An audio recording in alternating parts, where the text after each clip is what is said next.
Anyway, rather than introduce you... Can I add a couple of comments really quick from Michael? Please do. Password 9, is that a strong password if it's not? I wouldn't have done so. And for James in the back, CPM, DOS, concurrent DOS, Windows 2.0, Windows 3.0, Windows 3.11, these ringing numbers.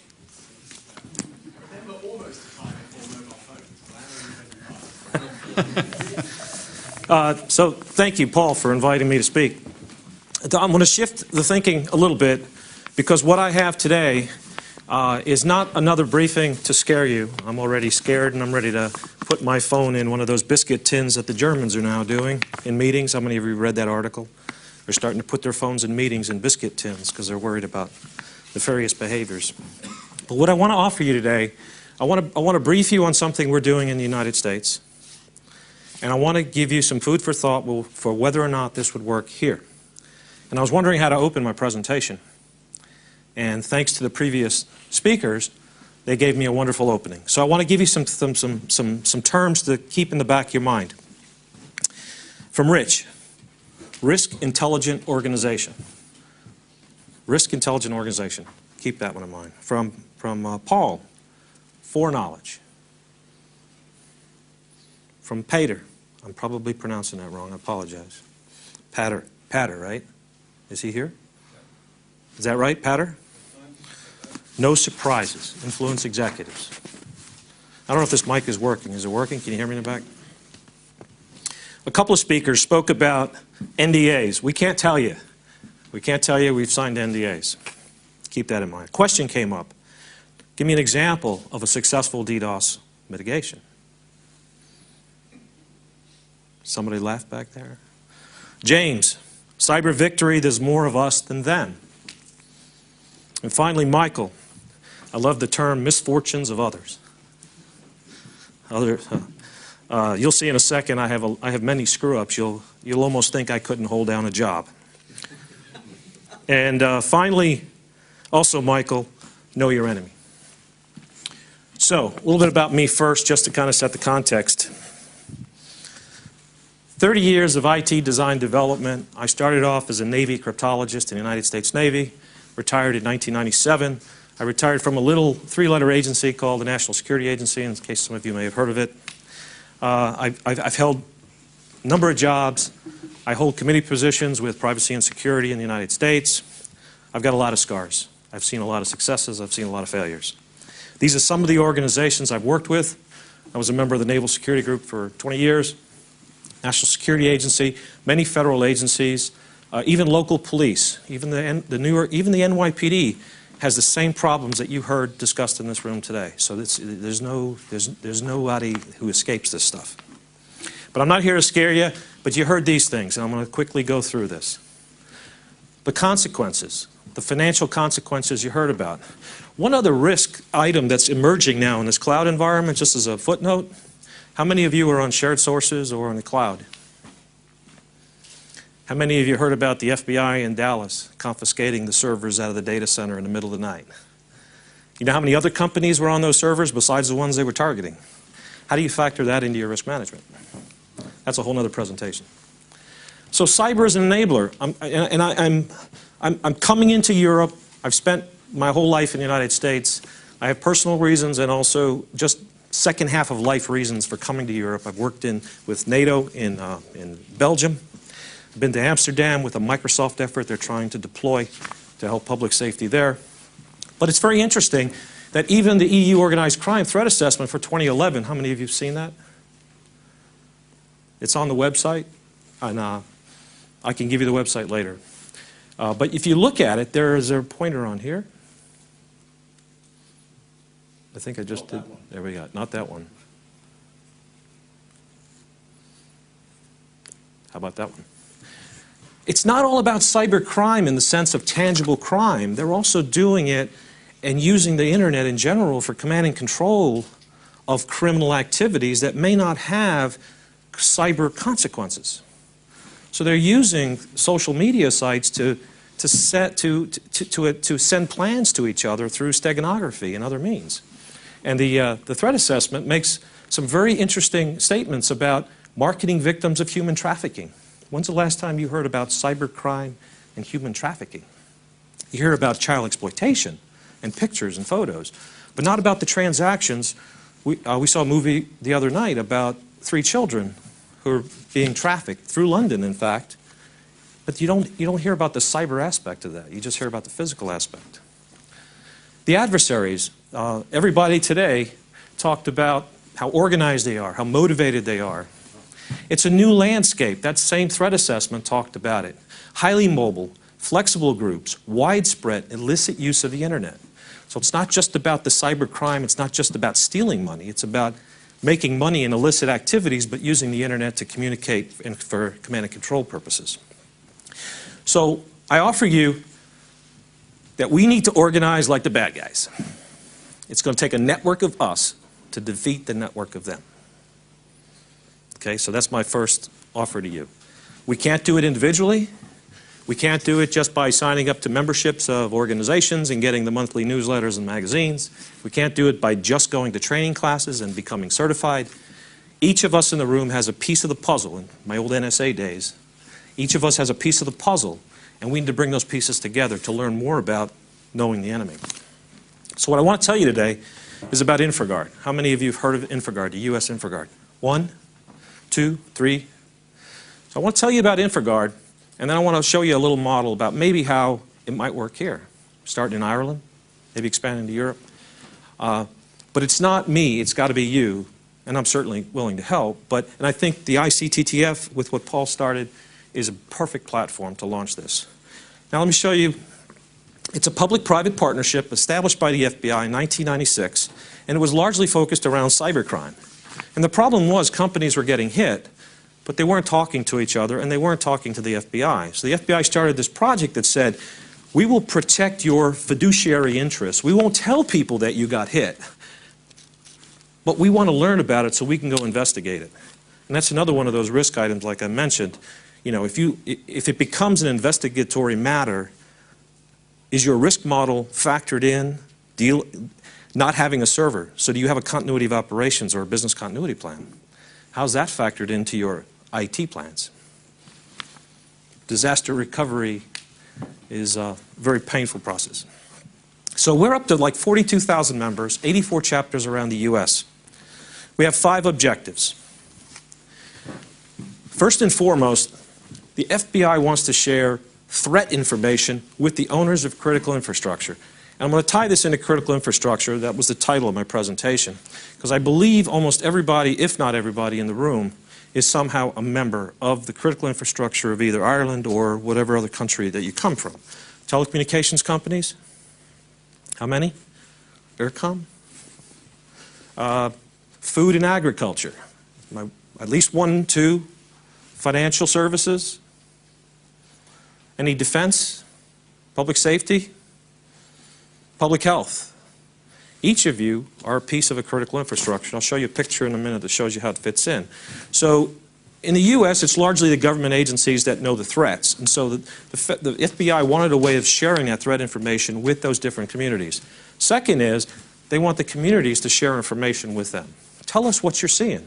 Botnets. I went to a botnet presentation a couple years ago, and it was like the first time that 40-something people got in a room and talked about the different experiences they were having with that threat. They also provide a trusted method for sharing information. We have a encrypted internet portal kind of thing that they post up for official use only and sensitive information about threats. Stronger liaison with law enforcement and Homeland Security. And they also have education and training. So it's not just the Bureau training you, it's that you will train your fellow critical infrastructure partners. So the utility, energy companies come together and they talk about SCADA threats. We just had a big cyber SIG that we established, and it was focused solely on the SCADA issues because of the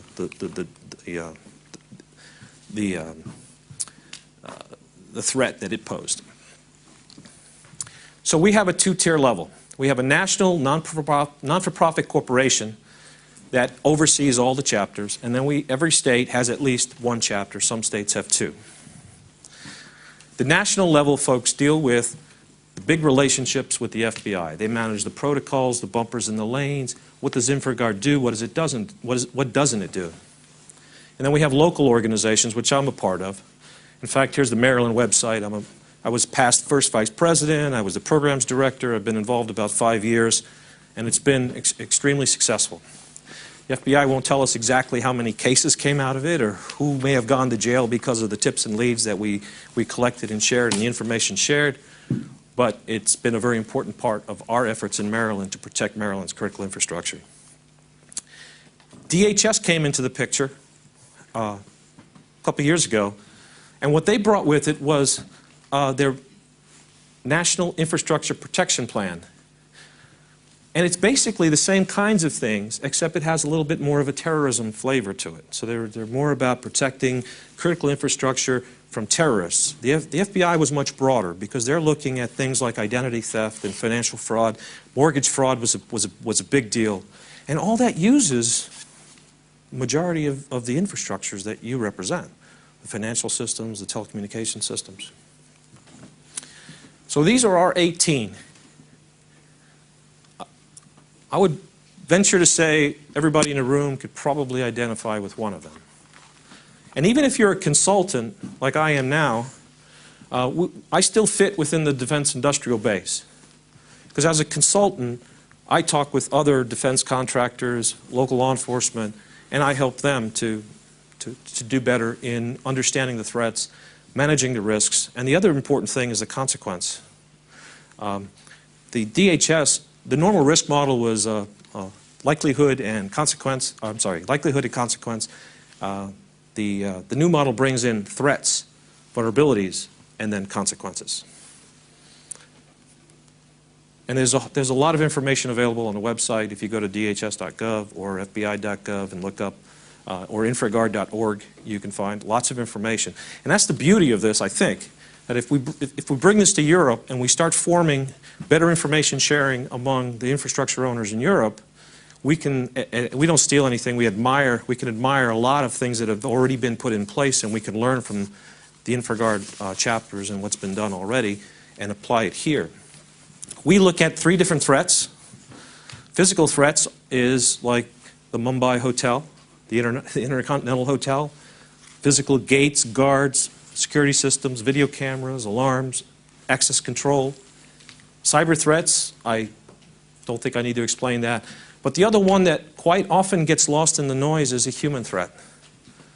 I personally believe that the physical or cyber threat can't even take place unless you have a human threat first. There's a human element, whether it's social engineering or dumpster diving or dropping the thumb drives in the parking lot. There's some human element that's going to be, in my old defense terms, preparing the battlefield, if you will, for either a cyber or a physical attack, or both in some cases. And this is the continuous improvement cycle from DHS in terms of setting goals and identifying and assessing risks. And this is all available in documents through DHS. So the other big European document that I researched is the European Commission Critical Information Infrastructure Protection Action Plan. How many of you seen that? This is published by the European Commission in 2009. Makes it one of the best kept secrets. It may be. Does any of this resonate? I think we've talked a lot about many of these items today. Funny enough, despite the consensus that public-private partnerships would also be desirable on a European level, European public-private partnerships have not materialized, and this was in 2009. Now, I know there are some efforts in place. There was just an updated report put out where they said we're either studying it more or we're starting to do something. And I'm doing more research to try to identify other entities that may be doing something, Europe-wide. But this is exactly what we have in the room. We have a public-private partnership right here. We came together today to talk about cyber threats. And one of the things I'm suggesting is that we continue this conversation beyond leaving the new convention center today and form some type of network. We organize like the terrorists around communities of consequence or communities of threat, however we want to decide, and begin to serve as Europe's public-private partnership. So in a nutshell, I'm kind of bringing infragard to Europe and seeing if you want it. Okay. And I think you started it, and like I said, with what you have today and the people in the room. So what would it look like? Build on the efforts of the ICTTF, adapt the features, the best features of what the U.S. has done. Maybe start as a private sector. You know, we probably can't go to Garda Síochána today and say, hey, we want threat information. But there's a progression and a trust-building relationship that can happen where we can start off in a private level and then seek out government involvement and participation in having them talk to you more about the threats that they see at the government level, which obviously, with their methods from my old days, are probably a little bit more sophisticated than some of us have. Start small. An old Army general taught me to crawl, walk, then run. Maybe identify 3 to 5 countries. Establish a leadership team, an information sharing platform of some sort, sort of, you know, a trusted network of being able to share things. So maybe some of those NDAs that some of you signed, maybe there's components of it that you can share. You can share the characteristics of a breach without, you know, exposing the actual companies or the private personal information behind it. The enablers, I believe these might be things that we can get started with.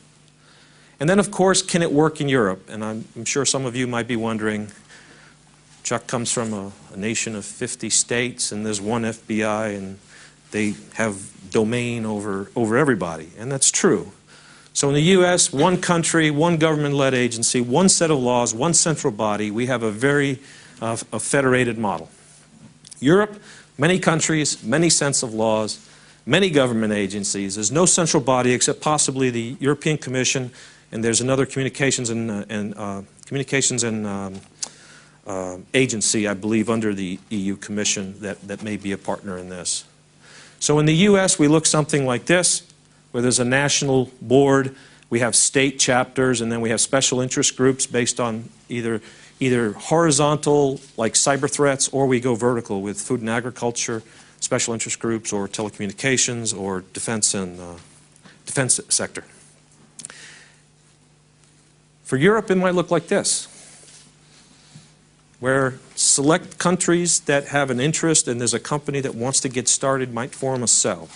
And I can't advocate enough for us, the need for us to organize like the bad guys if we're going to defeat them, because they're organized like this.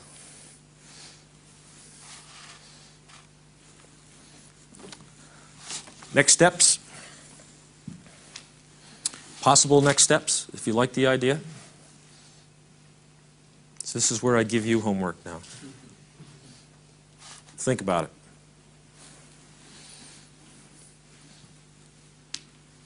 That's me. Contact information. Questions? Or did I just hit you completely from a different side? So you've heard a lot about the threats.